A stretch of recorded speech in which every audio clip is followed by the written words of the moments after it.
What I bought? A new Blink Mini 2K Plus smart security camera. What I got? 2K clarity sharp enough to see every detail of home when I'm away. Plus audio like I'm in the room, not with my bestie traveling to another city. Plus easy plug-in setup to install faster than skipping through podcast ads. But you'd never skip ads, right? Plus, I got all of this for just $49.99. Blink Mini 2K Plus. Mini camera, max performance. Shop now at amazon.com/blink.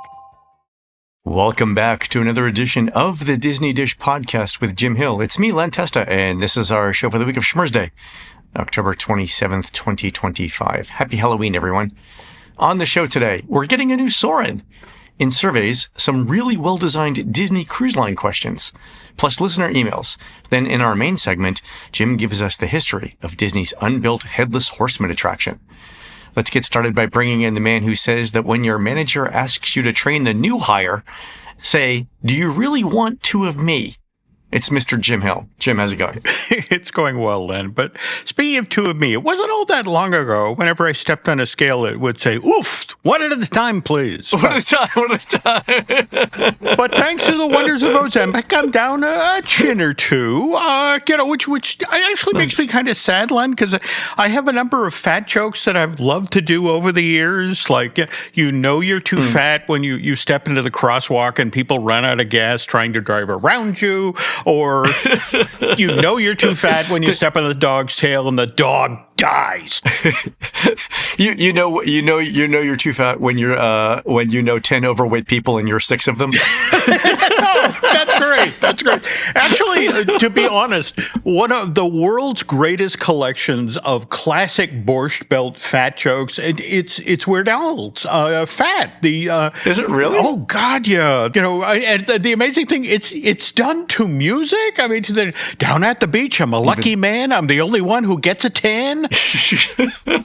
Great song, really, really funny guy. It's been a delight to watch in the latter part of his career. Weird Al actually gets some respect. Oh yeah, super popular. One of our interns this summer is a huge Weird Al fan. Oh. She gets it from her dad, and they went to see him in Vegas. Oh yeah, like Weird Al Plays Vegas is the name of the live album everyone wants to hear, right? Mm-hmm. And weird thing is, I actually saw him perform 1 year live at Pleasure Island, and to be honest, it was a startlingly good show. I mean, it was one of these things he's a real magician. The lyrics are really clever, really funny, and in fact, when he performed Fat, he stepped off stage and came back on wearing the fat suit an equivalent from the video. So amazing. I know at least one of our listeners is a good friend of Weird Al, so maybe they can put in a good word. We'll have him on the show. Oh, that would be killer. And speaking of our listeners, let's do a quick shout out to everyone who subscribes to the show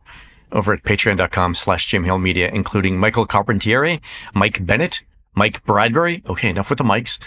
Nathan Seitz, Phantom Fana, and Robin Kane. Jim, these are Disney's mission space engineers working with NASA to move the X-2 shuttle landing runway so it no longer ends at the rim of a steep canyon on Mars, which has resulted in a couple of close calls, if you know what I mean, from newer pilots. The new landing pad is in a region Disney's calling Caldera Estates in the picturesque and completely safe Tharsis Volcanic Province. True story. Wow. Okay. And again, interesting about that many mics. What's the deal there? It's probably a coincidence. Anyway, all right. On to the news. Folks, the Disney Dish News is sponsored by UnlockedMagic.com from our friends at DVCRentalStore.com. If you're planning a theme park trip, then it's the perfect time to visit UnlockedMagic.com. They've got regular Disney theme park tickets and special event tickets with 10% off for things like the Very Merry Christmas Party and Jollywood Nights. In the words of my Uncle Vinny, who as far as I could tell never had a job but always had cash, hey, 10% is 10%. So visit unlockedmagic.com right now to save big on your admission.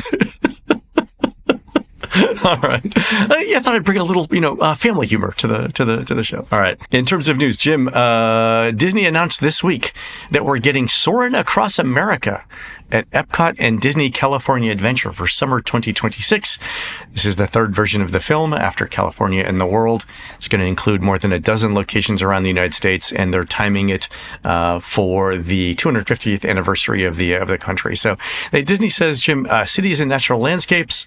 Our listener Craig Groff Folsom wonders if we're going to continue with the Monument Valley footage or get something new there. Have you heard anything about this, Jim? Well, what I find intriguing about this is that if you've been paying attention, Soarin is no longer, sort of a unique experience. In fact, the gentleman who actually helped bring this to life, Imagineer Barry Braverman, has gone out into the world and created. Are you familiar with these attractions? The Flyover? Yeah, they're all over. I don't know if the Mall of America has one, but lots of regional entertainment complexes have them. Yeah, they do, and this is the thing that we have now soaring-like experiences that are regional. Whether you want to do experience, the beauty of the Smokies or Vegas or that sort of thing. So it is kind of interesting at this point to have Disney. Again, obviously we have our 250th anniversary of the founding of the United States coming up in 2026. So it makes sense for Disney to lean in and do this at that time. But this is no longer unique. So going to be interesting to see what Disney does this time around. Because remember, the Soaring Around the World, when it was introduced, was somewhat controversial because of, the amount of CG that was used for animals and that sort of thing. Right. The knock was that they inserted CG where it didn't need to be. Like the Arctic sequence, probably would have been okay without the fake polar bears and without the fake whale splashes and the fake, ice calving, right? I mean, just it's good enough. It stands on its own, right? You don't need things like that. I am interested to see what they pick though for both cities and natural landscapes. I agree. That's going to be. I agree. Yeah. I mean, we'll probably get, national parks, but which national parks? Yeah, just going to be, do we have a date? Do we have a ballpark on when this is going to open? They're saying summer 2026. Okay. So that's, and that's about the time we're expecting Muppets as well. Let's just hope they don't mix up the, the ride films. I don't know if I want to get that close to Animal. I'm just saying. All right. Exactly. And this does sort of fit in with Disney's short-term approach that we've talked about for a number of years, where they don't have any new rides that they're going to open in 2026, but they're refurbishing a lot of existing and popular rides, right? So that's sort of their strategy to get us to the end of 2027 when truly new things start opening. All true. A couple of other bits of news from Walt Disney World. The Epcot Festival of the Arts schedule is now known. It runs January 13th to February 23rd, 2025. As far as I can tell, there wasn't anything super new there, so we're going to get the same sort of entertainment blend with food and activities in the park, but that's good. I mean, it's a nice little thing to do in January. Is that longer? I mean, the 13th through the 23rd. 5 weeks this time around. Am I doing the math right? I don't know. I mean, it's about. It might be a little bit longer. Yeah, I can see that.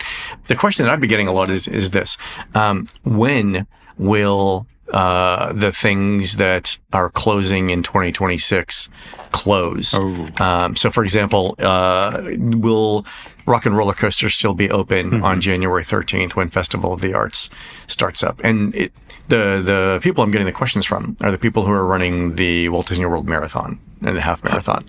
Right. Excellent point. So are these things that are closing, or is Dinosaur going to be open? That around that time is Rock and Roller Coaster going to be open? So we don't know yet, but I expect.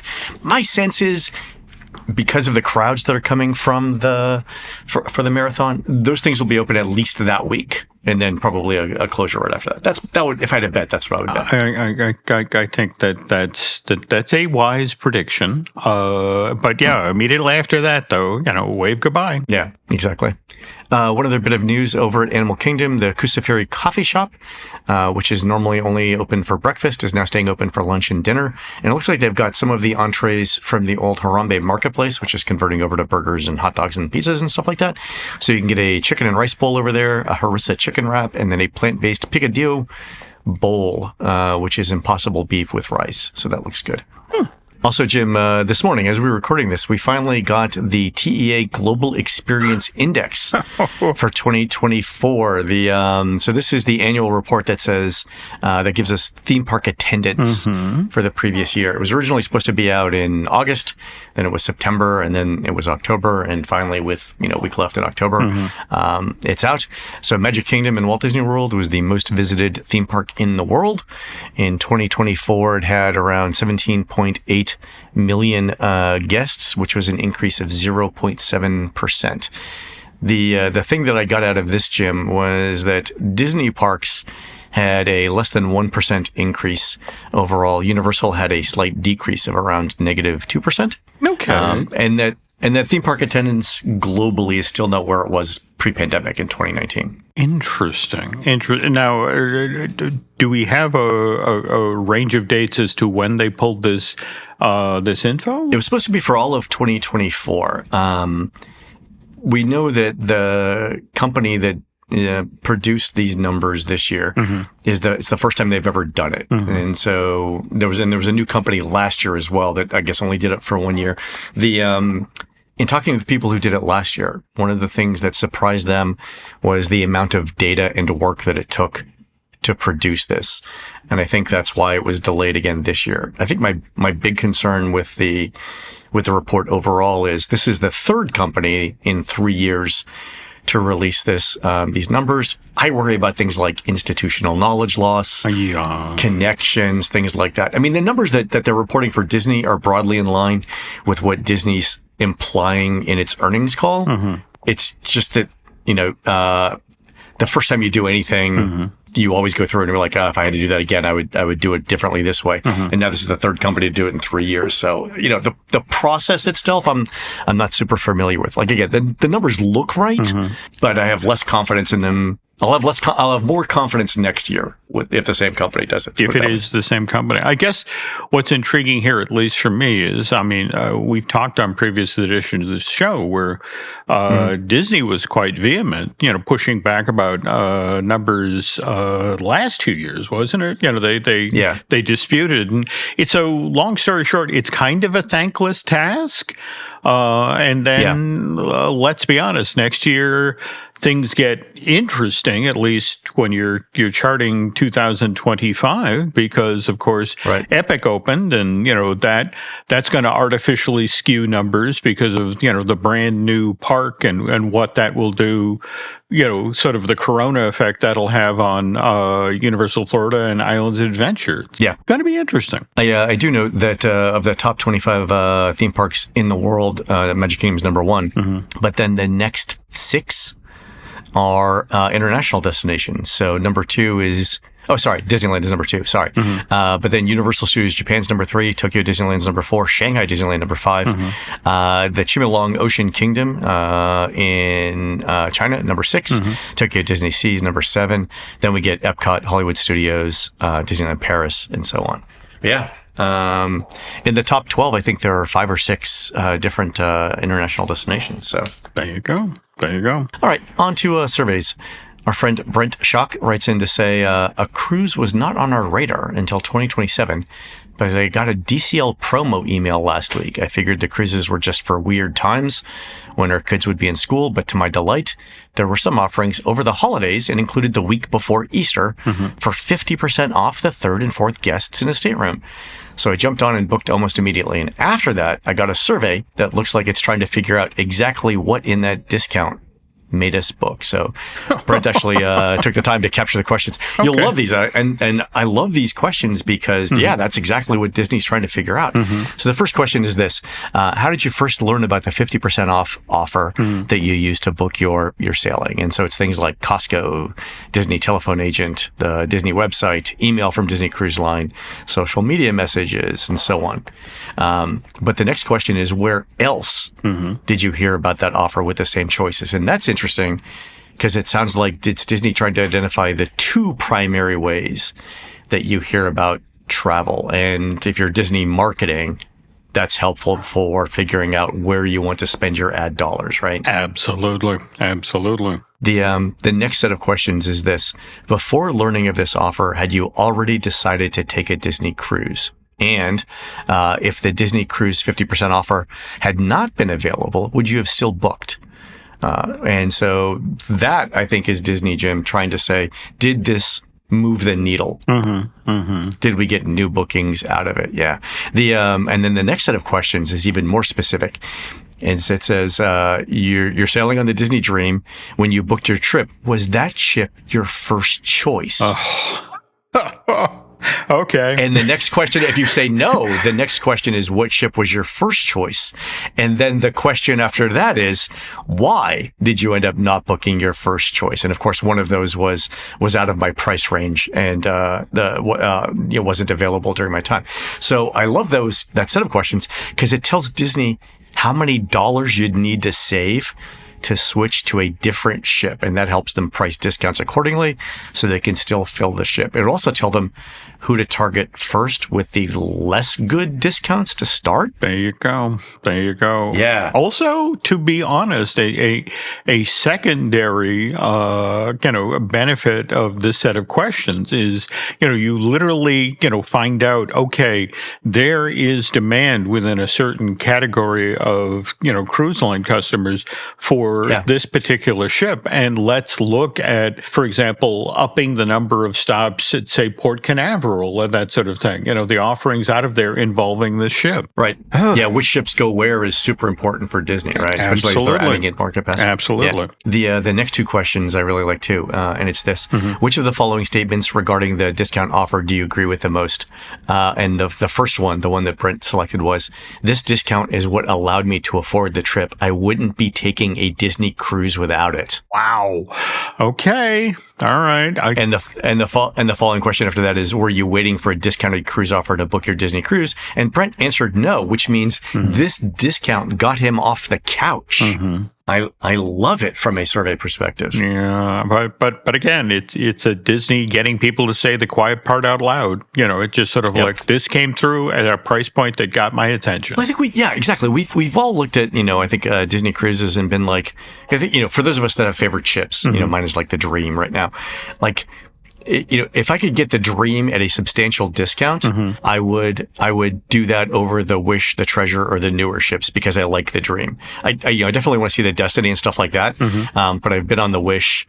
The Treasure is nearly identical. So for me, it's more about, do I like the specific areas on this ship, and how much is that worth to me in terms of dollars? And also, the Wonder and the Magic are so old at this point, it would have to be a super substantial discount for me to get on those ships. Okay. All right. On to listener questions. Our loyal listener, Christina Harrison, was cleaning out a closet. Yeah, I know. Okay. Was cleaning out a closet and found a bunch of paper material from downtown Disney, Pleasure Island. And Jim, we've been talking about that because it goes along with our ongoing series about the history of Raglan Road. So Jim, I'm just going to read you a couple of quick descriptions here. Downtown Disney Pleasure Island allows you to club hop nonstop. Here you can dance, sing, explore, laugh, and rock and roll the night away at our unique clubs featuring everything from disco and pop to R&B and comedy. And it lists out, Jim, the clubs and what they're there for. I note that Mannequin's Dance Palace was described as, move to the hot dance mixes here at the ultimate Pleasure Island Dance Club, complete with rotating dance floor and booming sound system. Those were the days, Jim. Well, more to the point, the original business plan for Mannequins was that no less than every 3 months, literally the mannequins inside of the club were supposed to have, the ones that are up above the dance floor were supposed to have their outfits completely changed out. So, it would reflect brand new hit Disney movies or whatever the seasons were. And again, given the troubles that Pleasure Island had early on in attracting crowds, I want to say that idea died 6 months in. So, when you went into Mannequins, it's like, wow, we are wearing a lot of dust and cobwebs this year. Hot mauve. Mauve is very hot these days. There we go. Cool. We also got an email from Justin Nishitsuji, who says, I was fascinated to learn about Animal Kingdom Lodge's Starlight Safari on a recent episode. As a West Coaster, I've never heard of it. I was curious what night vision goggles were used. And to my surprise, they used real night vision goggles. They appear to be a PVS-14 or similar model monocular units. From images I found, they're most likely Gen 2, which means they're a phosphor intensifier tube. I love the technical stuff here. As opposed to just, say, a digital camera that can see in the infrared range. Each one of them is $2,500, and the tube itself is $1,000 of that. Fun fact, the civilian versions of these things are all the functional rejects from the military and government contract production. And so here's where Justin's going with this. It falls into the category of surprising amounts of interconnectedness between Disney and defense technology. And so Justin mentions the magnetic tape system for the Tiki Room that was part of the Polaris missile system. Yes, I love that story. Okay. Yeah. The motion simulators that make up many attractions, like starting with Star Tours that were originally manufactured for, I guess, aerospace.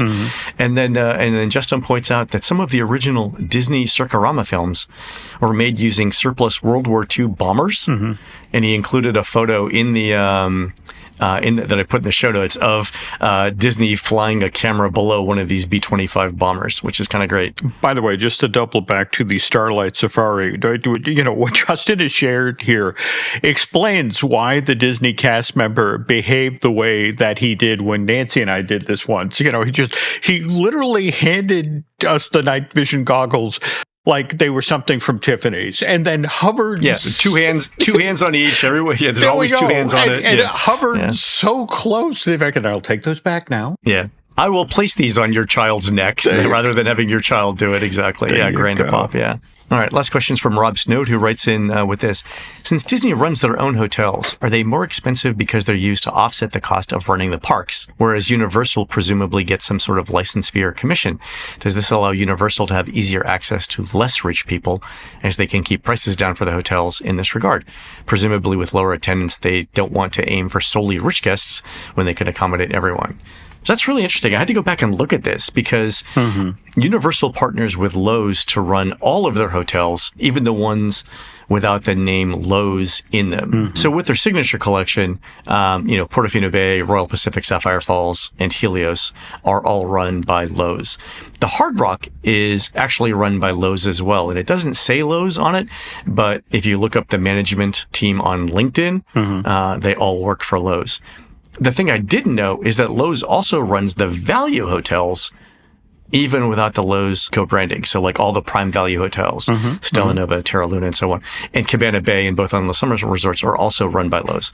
And it kind of makes sense for Universal to partner on these. The theme parks for Universal are not as large a contributor to Comcast's bottom line as they are to Disney's. So it makes sense for Universal to bring in a company with that experience rather than build it in-house. Also keeps risks down, but obviously Lowe's has to make a profit for what they do. So some of that money is going to Lowe's. Yeah. So that's super interesting. No, I agree. And what's fascinating for me is you step back to when Universal made the decision to go from being a single theme park to a destination resort. The notion of, we don't have any experience running hotels. I mean, even at that point out in Hollywood, the two hotels outside of Universal Studios Hollywood were a Sheraton and a Hilton. So this is the thing. They reached out to Lowe's and, we don't know this business. We trust you guys. You handle this, we'll do the parks. And exactly. Continue today. Yeah. And going back to Rob's question about, does it allow Universal to target less affluent families? I think it does. And so the way that I'm looking at this is, how much do 4 nights over Christmas cost for 2 adults and 2 kids at a value resort for Disney and a value resort for Universal? So Pop Century, when I checked earlier this week, for 4 nights, December 27th through the 31st, was $1,570, and it was $1,094 at Cabana Bay. Whoa. So roughly 30% less. Okay. Yeah. Wow. And I mean, $500 over 4 days is, that's park admission for 2 people, right? Or at least one person in change. Absolutely. Holy cow. Yeah. So I think Rob's onto something here that sharing that management, allows them to keep costs down. Definitely. Fantastic. All right, folks, we're going to take a quick commercial break. When we come back, Jim gives us the history of Disney's unbuilt Headless Horseman attraction. We'll be right back.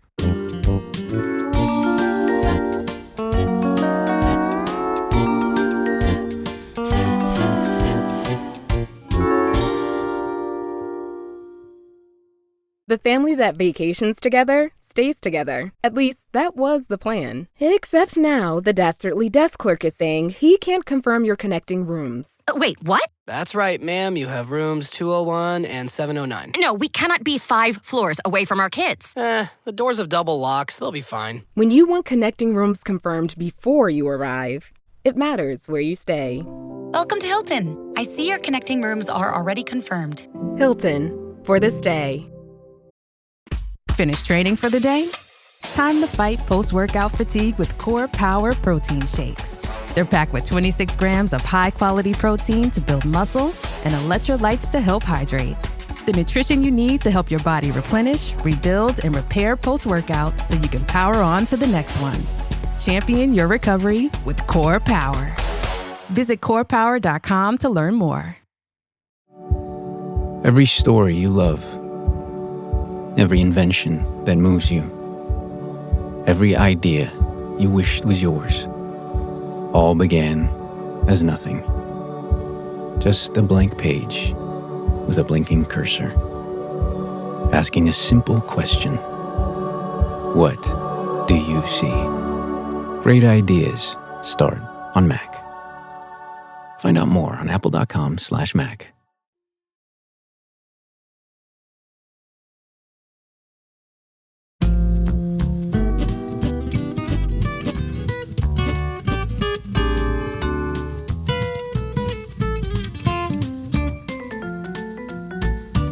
And we're back. All right, Jim, this is a listener-suggested topic too, right? It is. And before we get started here, Len, I wanted to ask, have you, in your times in the park, recently managed to see that storytelling window that the Imagineers put in Liberty Square last summer, summer of 2024? I don't think I have. I have to go back and look. Okay, well, all right. It's at the Christmas shop. Yeah. No, I have. Yeah, so you're walking around the corner from Liberty Tree Tavern. Yeah, I know where it is. Okay. What Len is describing here, folks, is again, you come over the bridge from the hub into Liberty Square, and on your left immediately will be Ye Old Christmas Shop. And now, want to stress here, this is probably a lot easier to see at night than it is during the day.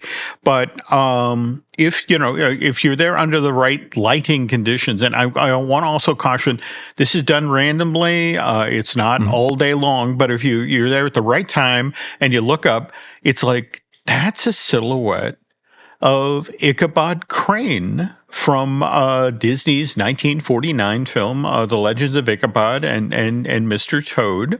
And what's genuinely cool about this is it's like 3 different animation cycles. I mean, the gimmick of this is supposedly the shade has been pulled.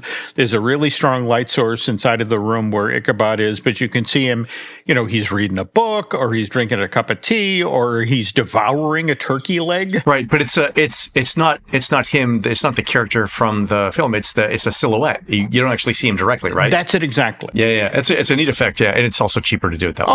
No, absolutely. But and by the way, the placement is beautiful because, again, this is on your left. On your right is Sleepy Hollow. Exactly. Quick service stand that sells the funnel cakes and that sort of thing, which is, of course, tied to the legend of Sleepy Hollow, the Washington Irving story that served as the basis for this animated film from Disney for 49. Yep. And so people are very quick to make the connection. Ooh, I'm passing Sleepy Hollow. I'm seeing Ichabod Crane. I know who that character is. Yeah, you know where it is. And it sets you in a specific time in American history too. It does. You hit the bridge and context is already being provided about where you are and when you are. Now, if Imagineer Tony Baxter had his way, Ichabod Crane would have had an even stronger presence in the Magic Kingdom. He wouldn't have been relegated to, just a silhouette across the street from a place you can get funnel cake. No, he would have, the story of how this schoolmaster had his fateful encounter with the Headless Horseman would have been celebrated in the Legend of Sleepy Hollow, which was supposed to have been a full blown dark ride in this side of the park, which, by the way, Len, was supposed to be built where Memento Mori stands today. Oh, really? That close to the Haunted Mansion? Absolutely.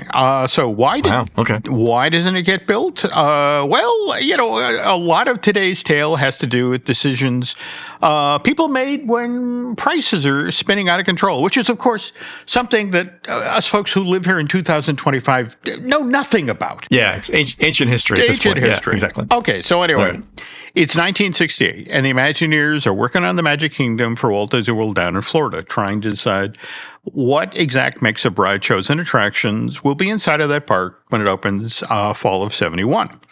And by the way, Len, a term that gets tossed around by Imagineering a lot during this period is East Coast sophisticates. Okay. Those folks who live on the East Coast are highly educated, much more sophisticated than people out here on the West Coast, which is why we can't do again what we did the original Disneyland. We need to seriously up our game. And a quick note to the Imagineers, as a lifelong New Englanders, we ain't that sophisticated. There's a Dunkin' Donuts on virtually every corner. And by the way, Dunkin' is spelled Dunkin, no G. Okay? No G. I had a Dunkin' Donut yesterday, actually, and it was glorious. The Boston cream. Oh, chef's kiss. Okay. All right. Anyway, all right. And yes, there are a lot of schools up here in New England, but do we actually pay attention in any of those classes? I'm going to say no, Len. No. All right. All right. But there's another issue at play here when it comes to design choices that were made to the original Magic Kingdom. Again, the one being built down in Florida. And it's that Walt is looming heavily over this project. Oh, right. Yeah. So this is 68. He's been dead a couple of years. Yeah. Just 18 monmonths at this point. And this is when the whole what would Walt have done thing starts to rise up. And this is the thing, the conventional wisdom, at least within WED, and again, we're talking, summer of 68 here, is that Walt didn't like sequels. In fact, he flat out said as much in 65. As Mary Poppins, it's taken home 5 Oscars. It's the biggest hit in the studio's history. And, so people in Hollywood, hey, when are we getting Mary Poppins 2?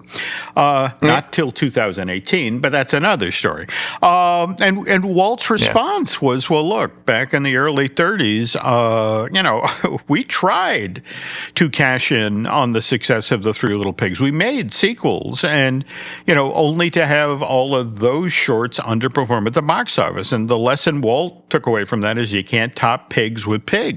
A great line that has lived on to this day. It has. But again, by the way, this is also why, I think about it, Walt's truly big first feature film hit, Snow White, he also didn't do a sequel to. But all right, back to the 60s now. This is why Walt was insistent that the studio would not make a Mary Poppins sequel. Now, mind you, Len, this doesn't mean that Walt isn't willing to make a movie that's Mary Poppins, like another big movie musical with animated sequences and lots of visual effects. In fact, this is why April of 66, this is just 8 months before Walt dies, Disney Studio announces that they're going to be making a movie called The Magic Bedpost, which eventually goes out under the title Bedknobs and Broomsticks. So this is Disney's philosophy of you can't top pigs with pigs, but you can top them with wild boars. There we go. Yes. Something that is Mary Poppins adjacent. Exactly. All right. Anyway, back to the Magic Kingdom in Florida now. So the Imagineers are determined to honor Walt's wishes and not do a direct sequel to Disneyland down in Florida. Okay. But just like Bedknobs and Broomstick is, Mary Poppins-like, the Magic Kingdom in Florida will be Disneyland-like. But it means, so the family fun park that Walt dreamed up in the late 40s, early 50s, that's a standalone theme park. This is a destination resort. We have to do different things. So, for example, Main Street USA, because this is going to be built on the East Coast, they think, all right, let's think, how do we acknowledge the East Coast? So they look for a seaside resort town instead of a small town turn of the century from the Midwest. That's our model for our entrance complex retail corridor. Wow, I didn't know that. Okay. All right. Likewise, our castle at the end of Main Street. I mean, this has to be different than the one in California. Much taller, for starters, because think about it. This thing has to be seen from the opposite shore of Seven Seas Lagoon as people are arriving at the TTC and all that. But the other intriguing aspect of the Florida project is the Imagineers used this version of the Magic Kingdom to dust off a lot of ideas that Walt had previously proposed for Disneyland out in Anaheim and eventually abandoned. And these include things like the Mickey Mouse Musical Revue, the Hall of Presidents, and by the way, to serve as a suitable home for that specific show. Walt once talked about building an entirely new area at Disneyland just off of Main Street that was to celebrate American history. And Len, this was first proposed in 1957. Back then it was called Liberty Street. But by the time this idea gets resurrected for the Magic Kingdom in Florida in the mid to late 1960s, it's now called Liberty Square. So the Imagineers who heard this idea in 1957 and presumably worked on it, they're still with the company 10 years later. They are. Yeah, okay. But at the same time, remember the original Liberty Street version of, for example, One Nation Under God. I mean, this was effectively, you walking from room to room and there being wax figures on stage of, Jefferson and Adams. And they'd be talking because a spotlight would come on, and it's like, I love it. That guy. But then animatronics came along and that's another story. But anyway, we're going to get to how Tony Baxter's legend of Sleepy Hollow Dark Ride, how it was supposed to have fit into this part of the Magic Kingdom in a moment. But first, this. Purina believes no one should have to make the impossible choice between their own safety and their pets. But nearly half of domestic abuse survivors delay leaving because they can't bring their pets with them. Through the Purple Leash Project, Purina is helping create more pet-friendly domestic violence shelters so survivors and their pets can escape and heal together. Visit Purina.com/purple to learn more. Does it ever feel like you're a marketing professional just speaking into the void? But with LinkedIn ads, you can know you're reaching the right decision makers, a network of 130 million of them, in fact. You can even target buyers by job title, industry, company, seniority, skills, and did I say job title? See how you can avoid the void and reach the right buyers with LinkedIn ads. Spend $250 on your first campaign and get a free $250 credit for the next one. Get started at linkedin.com/campaign. Terms and conditions apply. The all-new 2026 Hyundai Palisade Hybrid doesn't just turn heads. It commands respect. With its stunning exterior, luxurious interior with available captain seats, and spacious third-row seating and equipped with advanced technology, you and the family are making a statement before you even step out. Okay, Hyundai. Visit HyundaiUSA.com to learn more and experience the all-new 2026 Palisade Hybrid today.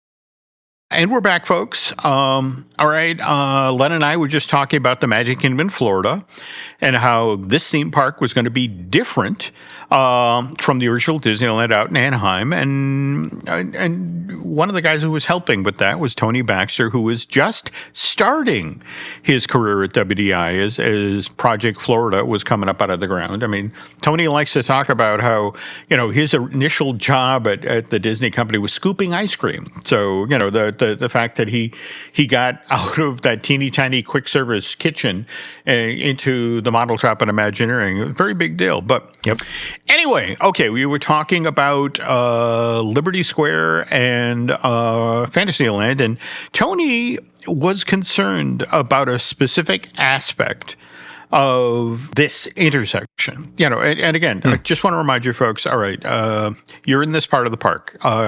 You're walking to the north. You got Peter Pan Flight to your left. You got Small World to your right. And in this era of the park's history, you got the Fantasyland Skyway Station directly in front of you. And people forget that was there for a long time, Len.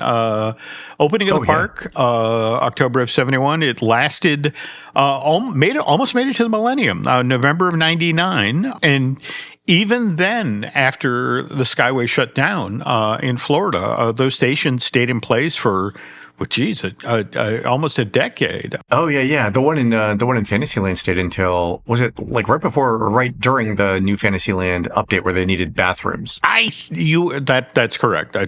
Somewhere in there. Yeah. 2012 was when it was finally torn down, and the Tangled toilets, as we call them today, opened in March of 2013. Interesting, you bring up the bathroom thing because as Jim Schul, our partner in crime on Disney Unpacked, our video series of Patreon, will tell you, Disney never lets go of a toilet block. No, don't touch the plumbing. Everyone knows this. There we go. So what was interesting about the Tomorrowland Skyway is that was up on the second floor, the load-unload area, where the floor below was the bathrooms for Tomorrowland, and they literally demoed the building in such a way that second floor gone, first floor, in fact, people are still peeing there even today, Len. Yep. They're great bathrooms because if you're walking towards Space Mountain, you don't see them. So they're less crowded, and that means the air conditioning is better too. Yeah, I mean, absolutely. Yeah. Okay. So anyway, back to what Tony Baxter is concerned about as guests turn and start to walk downhill out of Fantasyland into Liberty Square, he thought the transition there from this celebration of Disney classic animated features into a faithful recreation of America's colonial period was rather abrupt. And in fact, this is, if you're a fan of storytelling, I always love to bring folks down to this and walk them. That dining room for, the Columbia Harbor House that actually stretches across the road. I always love to take folks down there and have them, walk from the Fantasyland side and then immediately turn around and look to the Liberty Square side. And it's just sort of like, that's an entirely different paint job. That's an entirely different, treatment, and again, same, two different sides telling two different stories. But anyway, Tony, he just felt like, look, in this specific space in the park, they needed something to act as a buffer, something that would comfortably sit at the border of Fantasyland and Liberty Square, something cartoonish that could also fit into colonial America. And as far as Tony was concerned, the ideal IP to build this particular attraction around was the Legend of Sleepy Hollow sequence from Disney's 1949 release, The Adventures of Ichabod and Mr. Toad. Now, by the way, if it's been a while since you've seen this animated, do yourself a favor, folks. Go on over to Disney Plus and at least watch this part of The Adventures of Ichabod and Mr. Toad, because, first of all, it's some of the very best animation, especially the sequence when the Headless Horseman is chasing Ichabod. The brilliantly staged stuff, amazing art direction. The action builds and builds. It's got a great score, big thrills, lots of scares as Ichabod is desperately trying to get to the other side of that covered bridge. Yep. I've put a link in the show notes for the video. Oh, cool. Perfect thing to watch this time of year, Halloween. But anyway, this is a description of the ride that Tony Baxter wanted to build at the Magic Kingdom. And again, want to stress, this was to have been built right where Memento Mori stands today, right at the border between Fantasyland, or Fantasyland ends and Liberty Square begins. And by the way, also want to stress here, so everybody has the right parameters here. What Baxter envisioned was a classic Disney theme park dark ride. Not an animatronic-filled extravaganza like Pirates of the Caribbean and Haunted Mansion, but something more along the lines of Snow White's Scary Adventure, where you're traveling at a buzz bar system through black light environment, where you see animated props used to recreate key scenes from a classic Disney animated film. So, all right, let's talk about what this was supposed to be like. So you climb into your ride car, which, by the way, Len, in front of you is a relatively small, frightened-looking horse at the very front of your ride vehicle. And after the attendant checks to make sure your lap bar is lowered, you are dispatched. And as you move forward into this dark ride, the first show scene in Walt Disney World's The Legend of Sleepy Hollow, you're suddenly outside of the Van Tassel home, high up on a hill overlooking Sleepy Hollow. And that year's Halloween party is just breaking up. And a figure of Mr. Van Tassel turns and points to the dirt road out in front of the house, leading into a deep, dark forest. And you hear a voice say, "Follow that road back to the village." Whereas another partygoer up on the porch turns and warns you, "But beware of the headless horseman." And by the way, if you were to look up at this moment, you would have seen Katrina Van Tassel displaying a surprising amount of cleavage for a Disney dark ride, Len. All right, okay. But she's leaning out of an upstairs window at the Van Tassel house, and she's waving goodbye. But around the corner of the house, you see Brom Bones glowering at you. And so, all right, at this point, your ride vehicle then heads into the deep, dark forest. You then experience your first scare of the attraction. There's a dark shape in the road directly ahead of you that could be a man on horseback, but as the moon overhead comes out from behind a cloud, you see, oh, that's just an owl on a branch overlooking, over the road. And what's interesting is as you pass under this branch, the owl's head actually turns and follows you. So, oh, neat effect. All right, that's great. Okay, so now, as you travel through this specific scene of the attraction, you see your destination through the trees, and it's a dimensional miniature, shows the village of Sleepy Hollow further on down the hill. Though even after midnight, you can still see some lantern lights flickering at different spots in the town. And again, because of that full moon, you're going to have to pass a cemetery as you make your way back to town. And there, crossing the river that separates the hill that the Van Tassels live on from the village itself, you see the covered bridge that you're going to need to cross to get back to safety in Sleepy Hollow. And at this point, Len, you have all of the information you need to experience this dark ride. And lucky that is, because this is now when you start to encounter the Headless Horseman. And what's kind of cool is the little horse figure in front of you rears up and whinnies, in fear every so often. Oh, what a great effect. Yep. And by the way, in much the same way that Snow White's Scary Adventures is known as Snow White and the Seven Witches, because, the witch figure comes out at 7 different times during the ride. That's kind of what was going to happen with the Headless Horseman. You were going to have multiple encounters with him. But perhaps, Len, the most memorable moment in the ride would be you're continuing down that hill, and the Headless Horseman suddenly appears in the road in front of you. His steed has reared up, and you have nowhere to go but into the cemetery. Of course. All right. And by the way, what was cool about this part of and remember, as Len has pointed out, this attraction is right next door to the Haunted Mansion.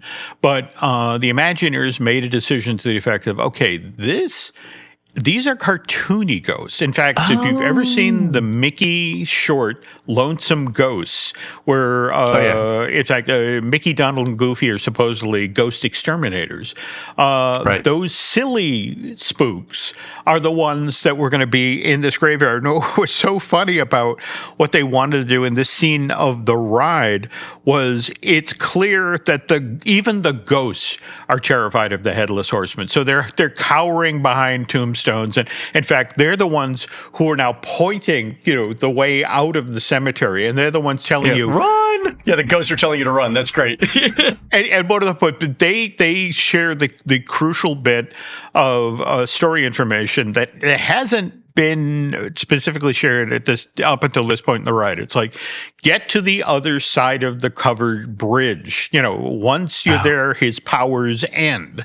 And so, you now crash through the back wall of the cemetery. And then suddenly there you are. There's the covered bridge. And in fact, what's wonderful, Len, is they recycled a lot of stuff from classic, Disney theme park dark rides. For example, when you are crossing the covered bridge, to sell the idea that it's a wooden covered bridge. When you're I think they did this for Walt Disney World. I don't know if they've done it for Disneyland, but when you're on the railroad tracks and you're sort of really bumping along those pieces of wood, you'd have had that same effect here to sell the fact that, okay, I'm rolling over wooden planks. Oh, got it. Okay. All right. So far it sounds like all of the effects that we've got are conventional and doable, right? And in fact, we're about to get to a classic effect from Mr. Toad's Wild Ride. So you cross the bridge and your car turns and you look across the river and the headless horseman is furious. His horse rears back and you see him throw a jack-o'-lantern. But what you then get is, again, in that very same scene from Mr. Toad's Wild Ride, when you're bumping down the track and the train headlight seems to come straight at you.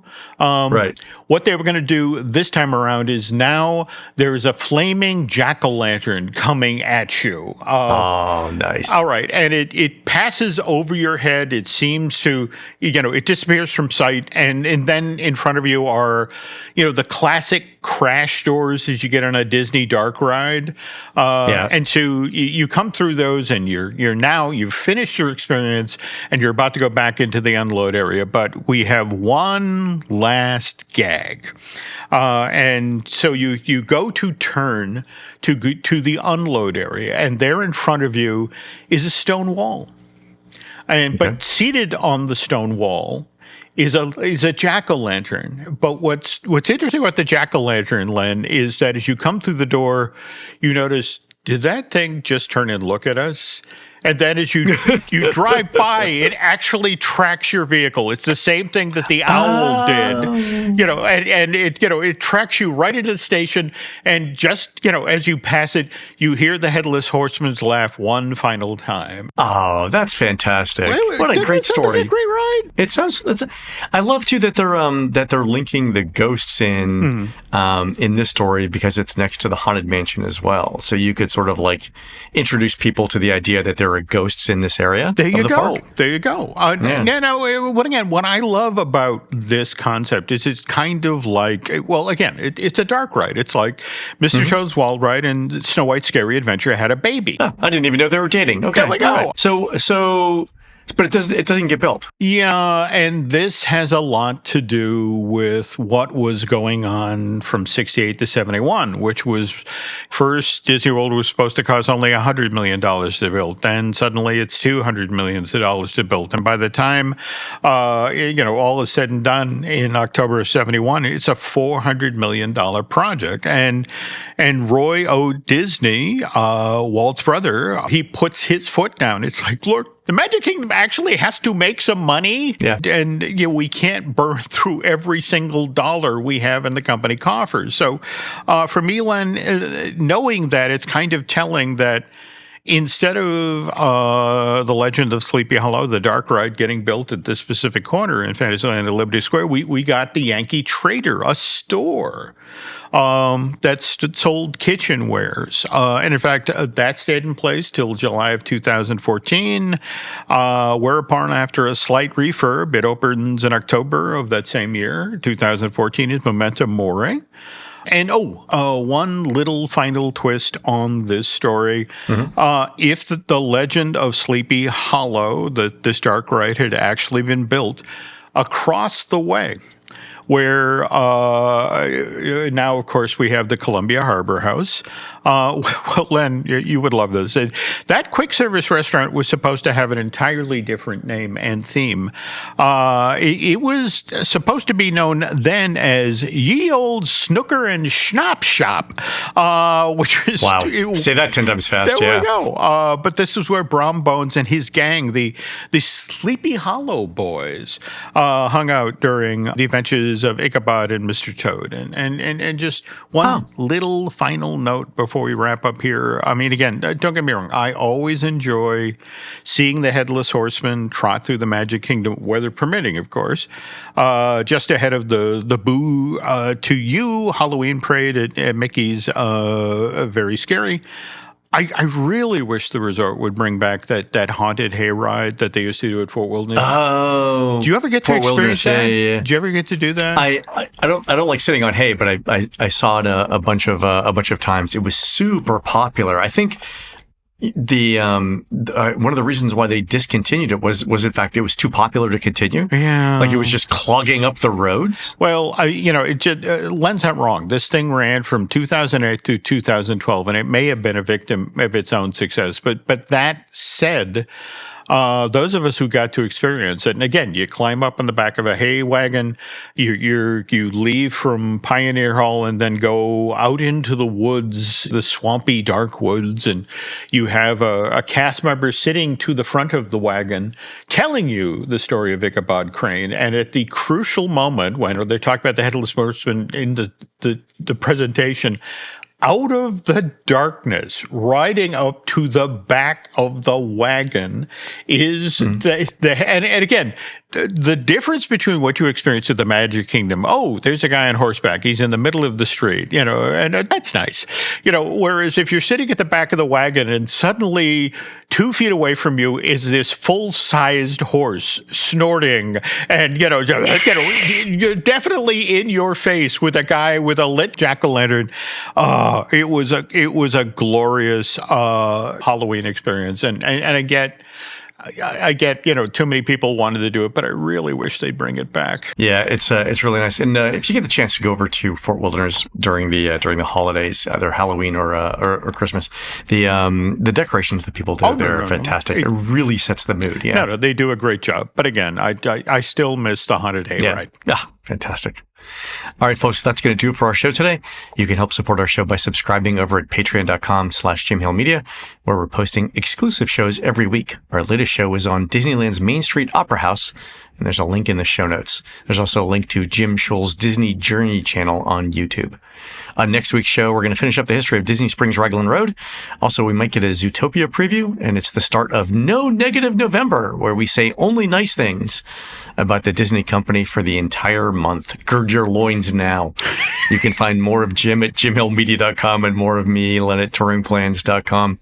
We're produced spectacularly by Eric Hersey and David Gray, who'll be sharing Great Grandma Ida Rose's secret holiday quince marmalade recipe for the first time ever at the 8th annual, Jim, you're going to love this, Gobble Until You Wobble Craft and Gift Expo on Saturday, November 1st, 2025, starting at 10 a.m. at the Adrenaline Sports Center. That's on 147 Lane in beautiful downtown Ramsey, Minnesota. While Eric and David are doing that, please go into iTunes and rate our show and tell us what you'd like to hear next. For Jim, this is Len. We'll see you on the next show.